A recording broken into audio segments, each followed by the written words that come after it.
Hello guys! For today's video, share ko sa inyo na nag-crave na naman ako ng biko. So, ayan, nagluto tayo. Super yummy. Ayan guys.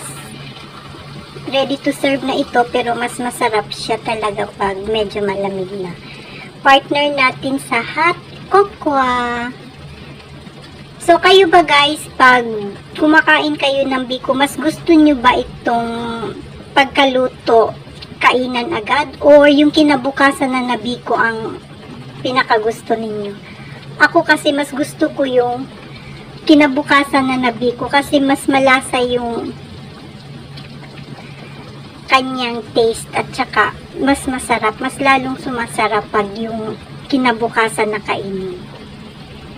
So, yun lamang po. Thank you so much for watching. Ayan, ang sarap!